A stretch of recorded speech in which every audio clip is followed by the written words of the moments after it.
Vin, you're the greatest baseball announcer ever, but having Very worked with debatable, very debatable. I don't think so. But having worked with you for 28 years, I know that you are equally as fine a man. Your character is unblemished, undiminished. What are the sources of your strength? Well, I guess in one word would be faith. I started out as a little boy groomed as a Catholic, Roman Catholic. My mother was a very, very deep religious woman, and I believe her discipline, her training, that gave me the faith in those tender days. And the faith has helped me a great deal in my own personal tragedies, in the very fact of even in my successes, faith still comes and plays a very prominent part. So if I had to sum it all up without a long, long lecture, it would be faith. You know, I think the casual observer would say, Vin Scully's had a perfect life, but I know you've had lows and, as you've said, deep personal losses. Comment on that. Well, I guess the two worst things that could happen to a human being, I believe, would be the loss of a wife and the loss of a child. And I experienced both of those pains. They never really go away. There is always a constant reminder of what was and what is no longer.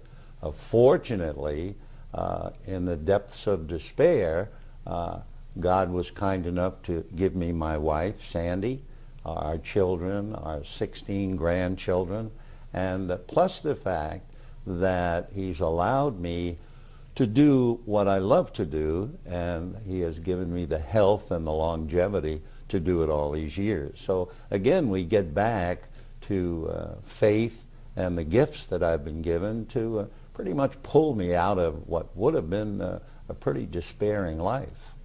What is success? I think it's momentary. I don't think about success, in all honesty, I don't. I think the moment that you felt you were able to do the job, that's enough. That's enough success.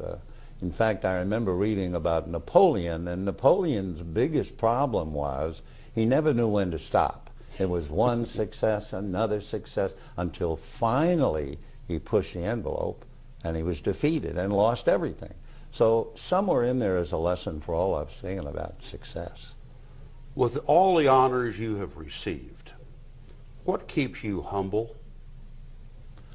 I guess because I know everything I have is a gift. It's a gift from God. I firmly and truly believe that. And as long as you really believe that, I don't see how the ego can get involved. I mean, I spend every day sometime along the way saying, Dear God, thank you. I don't know why I've been given these gifts. I don't remember doing anything to deserve them, and yet I've been given them. So I feel that I certainly can't puff up about it. It's just been an unbelievable gift for which I'm eternally grateful. Yeah. Then what's the importance of laughter? Oh, gee. I think laughter is a basic part of my life, for sure. I don't know what I would do if I didn't find things in this world humorous. I really think I've been given a very good sense of humor. Yeah. And somehow or other I can find, maybe it's the Inspector Clouseau in me. I mean, I can find humor in trying to open up a jar of applesauce or something. Which is one of your favorite foods, by the way. But it will be a disaster. And I've learned, I have so many shortcomings that I have really learned to laugh. And I take that right out onto the golf course. I mean, I don't get angry. I hit the ball, and sometimes I marvel at how well I hit it, and I might say to somebody, who hit that? You know, and then the next one will be terrible, and I just find it very easy to laugh at myself, and I think that might be part of it. One day you hit a ball out of bounds, and your next shot was a hole-in-one, and they gave you a 3. That's right. And you know, right away you have to. I have 3 holes in one, and at no time did I feel that I did anything. Oh yeah, I hit it, but I couldn't direct the ball. It just happened to go in the hole. So those with me were so excited, a hole in one. And to me it was, yeah, well, let's get on to the next hole. Just another par. Yeah, right. That's the way it goes. Share one of your favorite stories with us. A joke, you mean? Well, yeah, something that's humorous. That would, I guess my favorite Irish joke, and that would also involve faith. And the Irish not only are deep in their faith, but they also absorb it into their life. And you have to understand that in Ireland.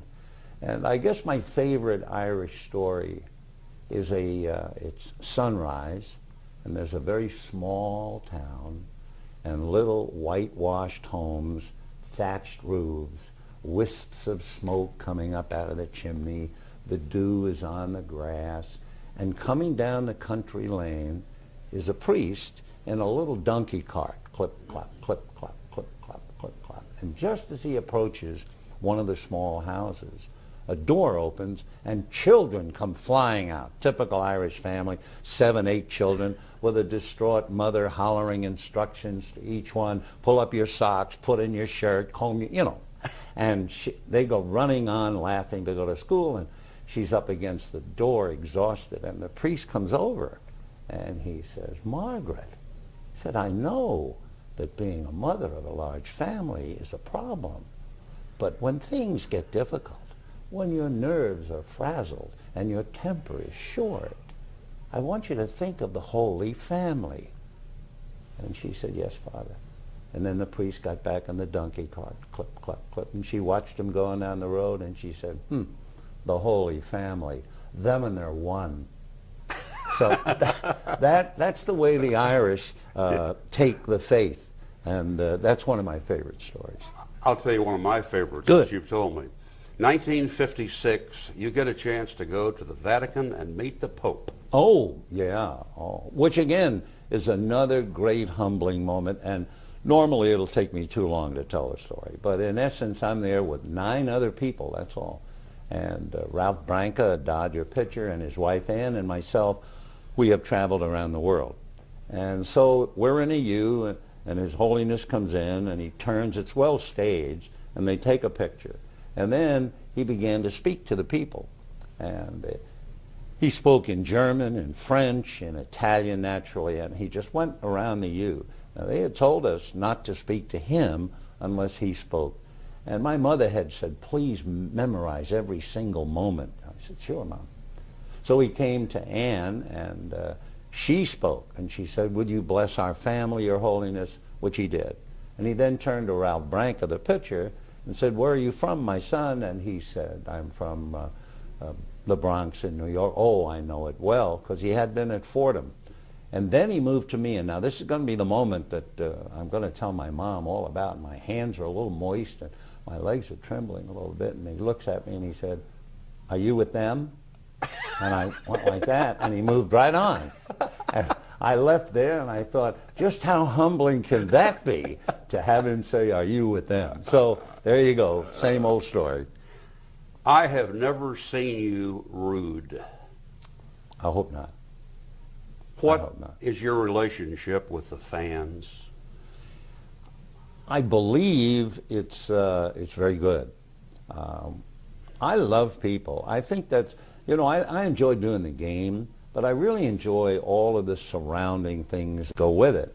So when I walk into the ballpark, I say hello to Marie on the elevator and ask her about her family and all that. I walk into the press room and talk to David, the chef, and how is everything here, and Maria and Martina, the ladies who work in the back. And then I go out and all the writers, and I start throwing arrows at each other, laughing and having fun. I go into the booth, and there are the fellows I work with every day, and we just laugh and joke. And all of that is as important to me as actually doing the game. It really is. And the same way with the fans. I've really been fortunate having people be kind to me, and so it's very easy to be kind to them. So I've been truly blessed with a good relationship, I think, with almost everyone.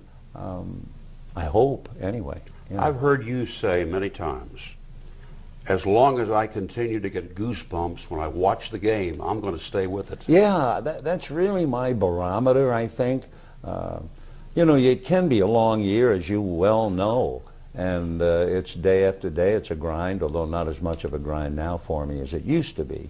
But I still, and it doesn't make any difference who does it, a Dodger, a visiting player, something will happen where, like last year, I mentioned it because there was a game where the second baseman fielded the ground ball and he didn't have a chance to make the usual turn and toss, and he threw it behind his back, and it was remarkable. And I was covered with goosebumps. I just was so thrilled that he could have made that play.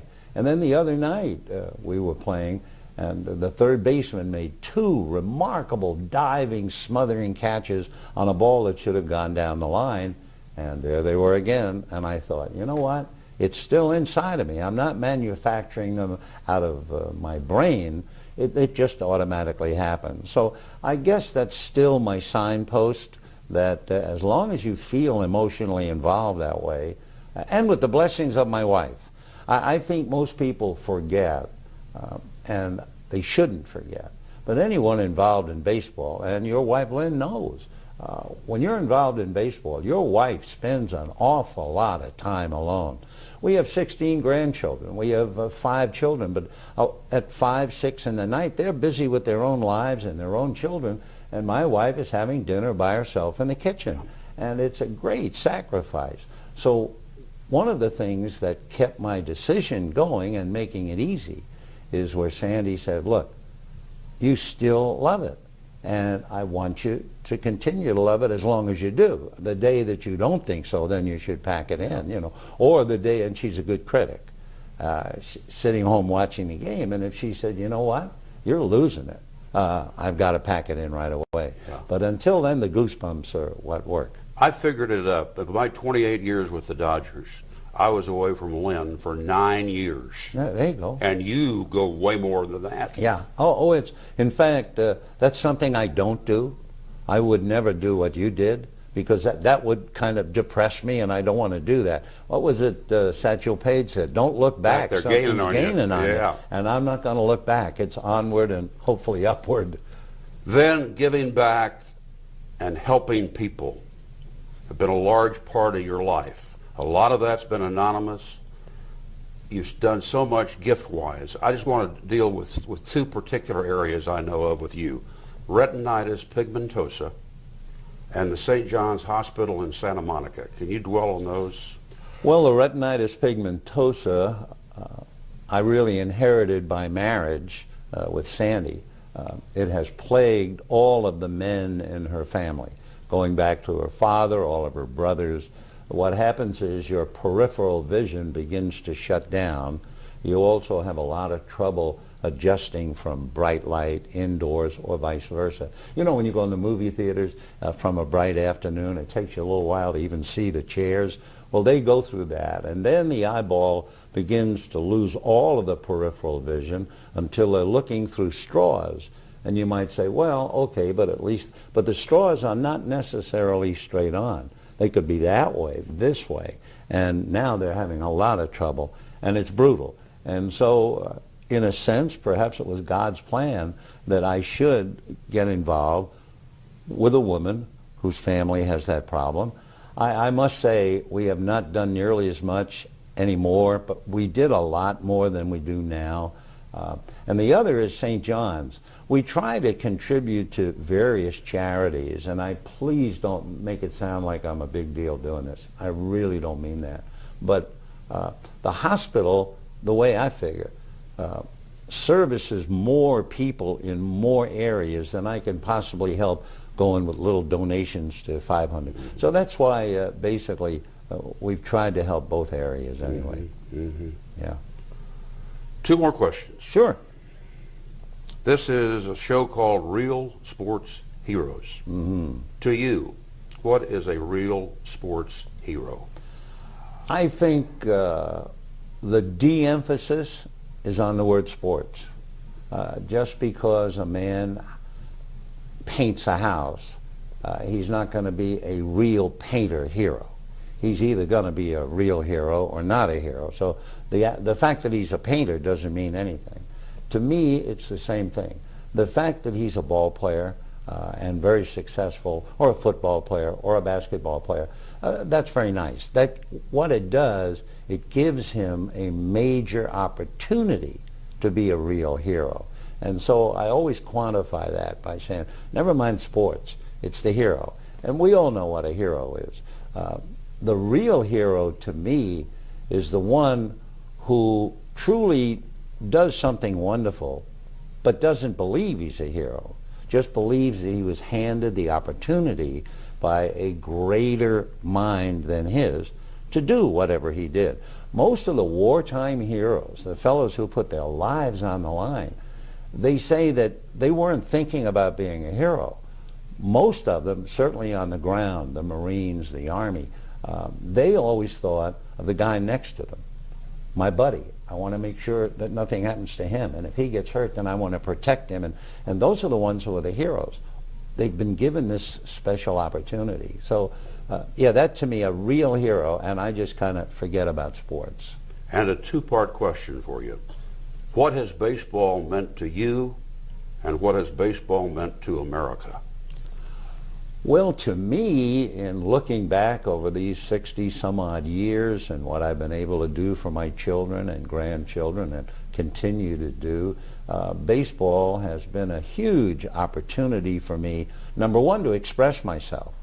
Somewhere early in life, I had this feeling that I had to express myself. When I was 8 years old, I wrote a composition saying that I wanted to be a sports announcer. Now you have to remember, when I was 8 years old, that's a long time ago. There was no television. The only sports, I believe, would be a Saturday college football game on the radio. That was the only thing. And yet somehow this little boy had this tremendous desire to be there and to do it. That had to be God's will. I mean, that's the only thing I know how to do. So that part, I know that baseball has fulfilled my life. To America, one of the moments that I am so thrilled to have been gifted to be there was not only Jackie Robinson's arrival, because I traveled with him in the early days, not his first couple of years, but it was still pretty early. And I saw what was going on with Jackie. And then the amazing moment, the culmination of black and white to me, was that night in Atlanta when Henry Aaron broke Babe Ruth's record. And I'm happy to say that I did have the thought with all the excitement.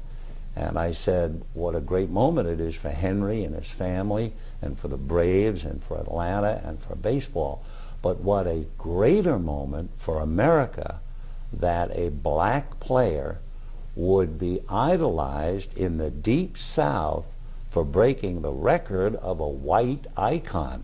To me, that might have been almost a bigger impact, certainly a tie with Jackie Robinson. So all in all, baseball has been my life, yeah. And follow that up. As soon as you made the home run call of Aaron's shot, what did you do? Shut up, which I'm very good at doing. When I was that little 8-year-old boy, I would crawl under the radio and let the crowd roar, and it would just wash all over me. And I've always been that way. I try as hard as I can to call the play as quickly and as accurately, and then shut up. There are no words better than the roar of the crowd, as you know. And that night, when he hit the home run, I'll backtrack. In radio, the longest laugh in radio history, I believe, was on a Jack Benny show. And that's where Benny supposedly, again on the radio, is held up walking the street. And he had built up a reputation of being very cheap. And the robber said, your money or your life? And there was silence. And the thief said, well, and Benny said, I'm making up my mind. And that laugh is supposed to be the longest in the history of radio. Well, when Henry Aaron hit the home run, I put the microphone down, got up, and went to the back of the booth because I had nothing to say. The place went bananas. And I think I poured a little coffee. And I stood there and just reveled in the sounds and the sights.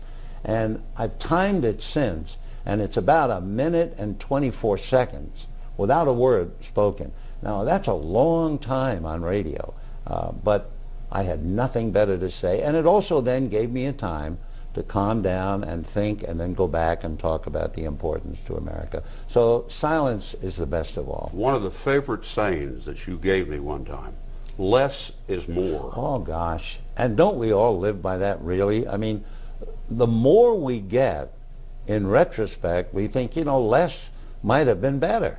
I would not have had to spend that much time to get more. I could have still been happier with, I can only sleep in one bed and all that kind of stuff. So, yeah, and the same with broadcasting. Red Barber, who was a marvelous broadcaster, always said to me, don't be afraid of silence. And I'm not afraid. Sometimes a little leery of it, thinking I ought to say something, but, I try. Friends, so many people have wished me congratulations on a 67-year career in baseball, and they've wished me a wonderful retirement with my family. And now, all I can do is tell you what I wish for you.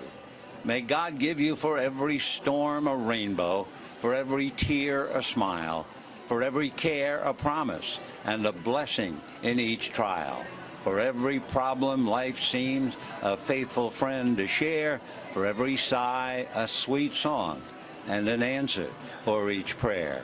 You and I have been friends for a long time, but I know in my heart that I've always needed you more than you've ever needed me. And I'll miss our time together more than I can say. But you know what? There will be a new day and eventually a new year. And when the upcoming winter gives way to spring, rest assured, once again, it will be time for Dodger baseball. So this is Vin Scully wishing you a very pleasant good afternoon wherever you may be.